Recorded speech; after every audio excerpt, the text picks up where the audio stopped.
we are back with an emergency episode of the JAXXON podcast. Luke Rockhold was in the JAXXON house training, and the one and only Schmo dropped in. Schmo, how you doing? The Schmo can't complain. Beautiful day, Southern California. We've been hearing legendary things about these friendly confines, and it's about time we walk through them. He just walked right in, huh? He walks in. Did you schedule this, or he just found where you were? You know, I shared my location for 5 minutes, and Schmo popped in and fucking got the job done. Schmo, I got to know something. I've watched a lot of your content.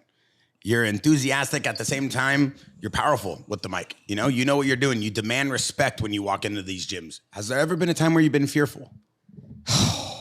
Fearful. The Schmo can't have fear, because if the Schmo has fear, then the cat's out of the bag. You see, we put on the yellow glasses and we morph. Luke shares his location. The Schmo calls. It's like the bat signal. So we're here. We're ready to go. So the Schmo's never, let's say, been afraid, but there's been some Schmoments that have been questionable. You know, the first time the Schmo ever interviewed Luke Rockhold, Luke looked at the Schmo, and we thought we were going to get a question mark kick, but we didn't. We survived. We've been through some turbulent times, and here we are, sitting across from a table, breaking bread at times. Kumbaya. Kumbaya. The first time I saw Schmo, I think he was wearing like a Joker suit, with the question marks on it and everything like that. I was like, who the fuck is this guy? Question mark kick? He's asking for a question mark kick. So anyway, it's been good since. So I've seen you guys have a lot of legendary interviews. Now he's got my location. What can I say? You guys have some legendary interviews together. We've done some things. Sometimes I feel like the Schmo brings out a different side of you, Luke. I feel like when you come in here, you're very nice, you're relaxed. When the Schmo gets around you, I feel like you get intimidated. You start acting up. You get a little bit more Lukey instead of Luke. We're talking about fighting. And then there's another man on the other side of the game that's trying to take your dreams, your hopes, your wants, and your bank account. So, yeah, things get personal. You're a little bit dehydrated. There's a lot of things going on. And so these are the moments that the Schmo thrives on. And these are the moments I try to kill on. Schmo, be honest. What's your opinions of Luke Rockhold? It's fluctuated over the years because the Schmo's got a lot of respect for this man. Strikeforce middleweight champion, obviously the UFC middleweight champion. He's a good-looking guy. This guy's all over the place. When the Schmo walks in an airport, we see this guy's face everywhere. Polo Ralph Lauren. He's a male model. He's got everything every man dreams of. But inside that, six-pack abs, there's a nice warm heart. He's a giving guy. Aren't you doing a seminar? For kids. For kids. For kids. For the kids. Natural kids? wine. You're giving kids natural wine? One of my biggest investments and endeavors in my career has been to get involved with this education centers, there's after school tutorial programs, and trying to teach people for better worth. We have about 70 schools in the greater Toronto area. And, we're going to piggyback off that and come with the UFC coming in and instill the values of what martial arts, discipline and values that martial arts gives to kids, what it gave to me and what it gives to a lot of kids. So it's doing a free seminar for all our students out there and much more. I like it. Schmo, press conferences. You're one to always give good interviews. You obviously know good interviews. We've seen some notorious, and I don't just mean his name, but notorious press conferences, right? A most legendary one is when Nick decided not to show up, and then UFC outsold 3 to 4 times what they thought they were going to sell. It was against a legendary fighter. Do you remember the fighter he was fighting when he didn't show up? Putting the Schmo on the spot right now. Yeah. It was George St. Pierre. Yeah, GSP. I was going to throw it out there just in case you didn't know, but Schmo, you're good. You're as good as they say you are. Appreciate that. So what do you think of press conferences? What is the most legendary press conference you've ever witnessed, Schmo? The one the Schmo is a part of, or that we've ever witnessed? That you've ever witnessed. Well, ever witnessed was the who the fuck is that guy? Conor McGregor, Jeremy Stevens. That was just a Schmoment the Schmo will always remember. Really? Yeah. What did it do to you inside? It just made the Schmo giddy. Like the little child, the 5-year-old came out. Let's come and play. It's like when you say to a man, "What? Who the hell? Don't even know who you are." How do you think Jeremy felt in that moment, man? It's like, this guy's telling me I've been a veteran. I've been fighting for this long, and this guy is telling me I don't belong. It was just like a big brother moment for Conor. And Conor's been on this roller coaster, man. He really is. You think he's fighting at 300? Conor? Yeah. Yeah, 185. 300 though, or is it going to be like international fight weight? We don't know. They haven't made an announcement. I think he's going to be on 300. He'll be 300? Yeah. I think McGregor's coming back with vengeance. I heard he might fight Jose Aldo. Have you heard this? The ultimate rematch. The ultimate rematch. Have you heard this? No. No, I haven't heard I, it. I thought it was Poirier. Oh, wow. Have you heard any of this, Schmo? Can you clarify what we're hearing? You're the media. Well, Conor McGregor himself says 185 be June 29th, International Fight Week against Michael Chandler. That's what he said. I think he's just enjoying being the puppet master. God bless him. Keep it up, bro. Do you think he's actually going to fight? I don't really care. I'm enjoying it. I'm enjoying him just toying him with everybody. And that's what he should do. Schmo, 300. One of the biggest UFC fight cards of all time. What are your thoughts so far? It's not complete yet. We don't have a main event. Oh. What's it going to be? We were just talking about Conor McGregor, Chandler. Maybe that's still on the table, but I think we're waiting. There's a couple things at play here. In the light heavyweight division or the middleweight division, hear the Schmo out. Because obviously we have this Ankalaev Johnny Walker fight. Maybe the winner of that fight fights Alex Pereira. Maybe it's Izzy, who does the trilogy in MMA against Pereira, going up to light heavyweight to fight Pereira is the headline fight at 300. Or maybe, depending on what happens between Strickland and Duplessis, winner of that fight, let's say it's Sean Strickland, maybe he fights Khamzat Chimaev, UFC 300 main event. Or what happens if it's DDP and then he finally fights Izzy, UFC 300 middleweight title. There's a lot of options here, but something like that, but maybe it's a BMF belt. Max Holloway against Justin Gaethje, BMF belt. No more BMF belts. What do you mean no more BMF interim belts. Schmo made a good point. What do you mean no more BMF belt? BMF, you know the thing I like about the BMF belt? At least it's silver. It should be bronze. The interim belt should be silver. The BMF belt should be bronze. We gotta categorize who the real people are in this game. Well, Bear, let the Schmo spin something to you. What do you think of this log jam in the UFC heavyweight division right now? Because obviously Francis Ngannou, he's out. The baddest man on the planet. He's not in the equation. He's not in the equation. So wait, are we all in agreement Francis Ngannou is the baddest man on the planet? Thank you, Schmo. 100%. Absolutely. But John Bones Jones is the champion, just had the elbow surgery, and he just had the I'm going to do it while I was already out. So he's out. Not going to affect anything. Stipe's waiting for him. It's been a couple of years since we've seen Stipe. He's the consensus UFC heavyweight GOAT. Some people argue Fedor's the greatest heavyweight of all time. What about DC? I think not heavyweight. Francis is, I mean, of right now, of what Francis he's done, is the GOAT. I don't think there's anything that's really can be said. Cain Velasquez was up there absolutely too. insane. Okay.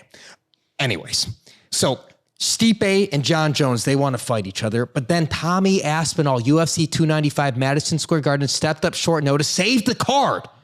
Fighting for the belt. They needed a title fight. He fought the boogeyman. Nobody wanted to fight Sergey Pavlovich. Nobody wanted to fight him. He fights him in short notice. He's the interim champ. He's young, youthful, active, wants to fight. Stipe's ready to go, but Stipe's going to wait for John Jones. John Jones, Stipe. Listen, this is what the Schmo's proposed. Hear the Schmo out here. You vacate the heavyweight title. We already made a BMF belt. Put a GOAT belt on the line, because is this going to be the last fight, win or lose, for Stipe and John Jones? Are they going to defend the belt against the young Tom Aspinall or somebody else if you're the heavyweight champion?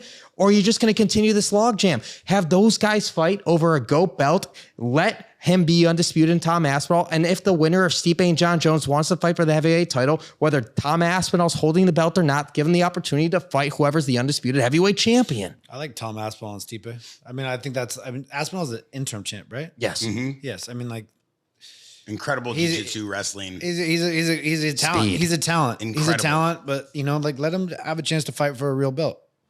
A real belt. I mean, he has the belt. No, he does not have a belt. There's no belt. There's no belt. He's not a champion, dog. He needs to fight for the belt. Let me ask you this. He deserves to fight for But a if belt. the belt's He's not got a available, silver belt. if the He's got a belt's silver not belt. available, then why?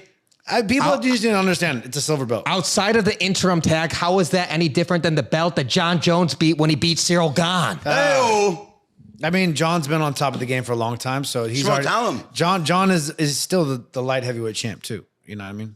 Realistically. Close fights at the end, though, too, with Close fights. Close fights with Very Thiago close fights. Santos and Dominic Reyes. Those are close fights. Very close fights. Yeah. Very close fights. But he did a Dominic Reyes fight. I don't even think I've seen the Thiago Santos fight, but Dominic, he did take it in the 5th round, which I always reward 5th round champion. The wrestling pedigree in the championship rounds. Championship We understand. rounds, for sure. Two things I want to unpack with the Schmo. Schmo, I like the way you look at fights. Okay. 2, I like the way you look at fighters, right? Figuratively, not literally. All right.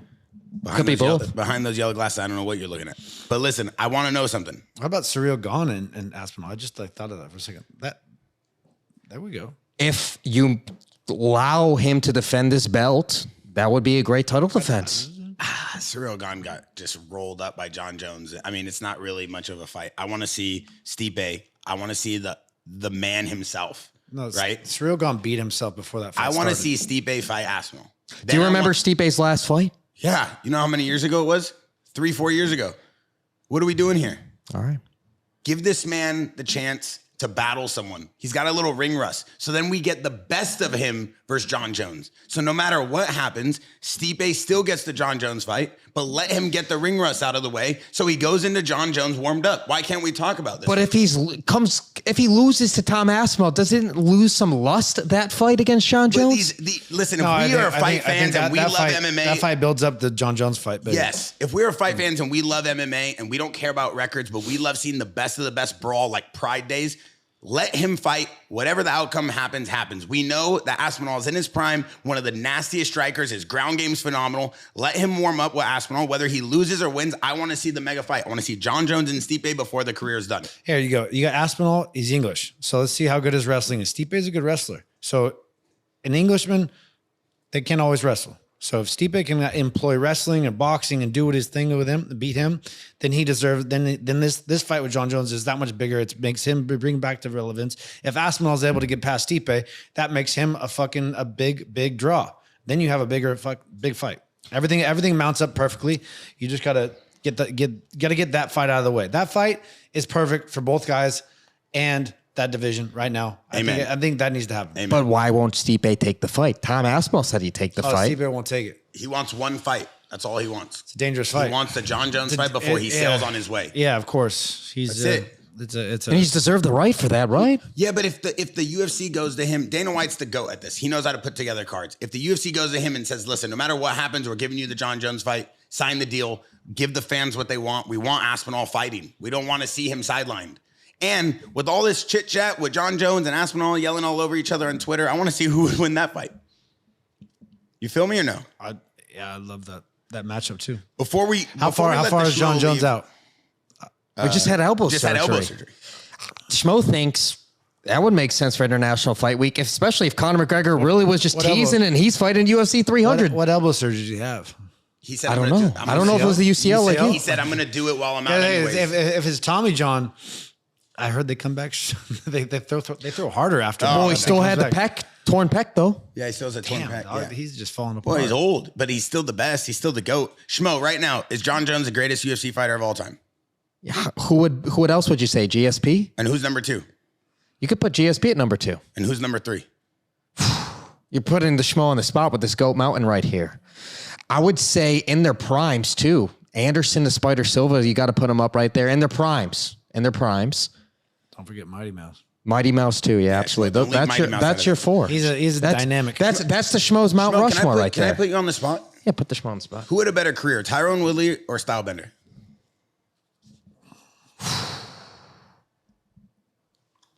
Oh, Schmo is thinking about this one. Sorry, Schmo. I didn't want to do this to you. Well, Stylebender's career's not over yet, so it's still being written. Okay. You can't ask that question because he's still in the game. Today, who had a better career so far? How many title defenses what is Stylebender at? Was he at? At least 6, 7. Well, let me ask you this question. Yeah. Here, this is how the Schmo will spin it to you.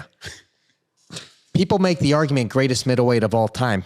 When people have that conversation, they say Anderson Silva and they say Stylebender. When people have the conversation of greatest welterweight of all time, they say GSP. Then the Schmoes hear people saying Kamaru Usman's name. They haven't been saying as much Tyron Woodley's name. That's where the Schmo hears that argument. Now the Schmo's not making his argument here. Got to look at it too. But Tyron Woodley starched everybody too. I mean, his heyday until that Usman fight. I mean, he was... Schmo, 298. Volk, does he win? If he's at 100% health and it's Volkanovski game on like we've seen it, he's had the most dominant skill set we've seen in featherweight division. I know we can talk about Aldo, but a lot of his dominance was WEC. It wasn't just as much UFC too.